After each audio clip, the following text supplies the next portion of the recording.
Emitters are, in my opinion, still the most underrated category. Let's see what makes them interesting. Starting off, the basic abilities of emission entail taking aura and maintaining it while it is separated from your body, in both large quantities and/or great distances. Emitters are the most suited to long-range combat of all NEN categories, with their attacks being capable of high damage without direct contact like an enhancer, or being anchored to an object like a manipulator, or living thing, also like a manipulator. Abilities like Razor's Key Dodgeball or Yuppie's Explosions are examples of how simple emitter techniques are highly effective, similarly to an enhancer. However, the breadth of emission techniques is wide. Outside of Key Blasts, a commonly seen ability is that of teleportation. This kind of teleportation can only be used to reach previously visited or marked places. Think of it like fast travel in a video game. Abilities like Leorio's are less like teleportation, but instead replicate whatever attack the user hits a surface with at the end of an aura trail emanating from the first point of contact. Marking a place for teleportation may take different amounts of time depending on the size of the portal or how long it will be maintained, as well as the different conditions that the ability may have, as we see Nav taking several seconds to mark an area, whereas some can do so simply by performing a specific action, like shutting a door. Nav's hide-and-seek ability itself is Conjuration, but the creation of the portals is likely an integration of emission into that ability.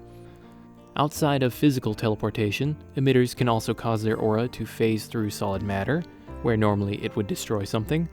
Emitters can also use their aura in a way similar to sound waves, sending out area effects that do things like calm emotions or act like sonar, allowing the user to create an N-like effect without the fatigue, as well as allowing them to gather internal information about a person, such as injuries or their emotional state.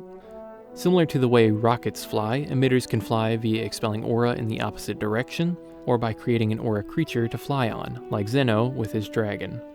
As mentioned previously in the manipulation category, emitters will commonly train in manipulation to control the direction of their aura blasts, or to create creatures that act according to their will, many of which will have various effects.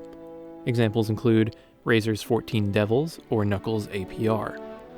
Other than this, emitter techniques that cross into other categories simply replicate the effects of those categories over a greater distance or time than normally possible.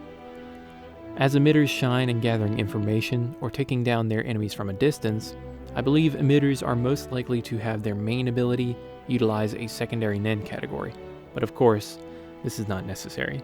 As for the weaknesses of emission, many may be vulnerable to rushdown attacks by enhancers or others with close combat abilities, but the versatility with which emission can be applied allows for powerful and otherwise tricky attacks, as well as quick movement and escape options. For these reasons, I would surmise that emitters are strong adversaries for the common one-hit KO type of manipulators, as their difficult conditions are poorly suited to fighting from a distance. That's all for today, guys. Let me know what you want to see next in the comments. Hit the like if you liked it, subscribe, and hit the bell if you want more. Have a great one.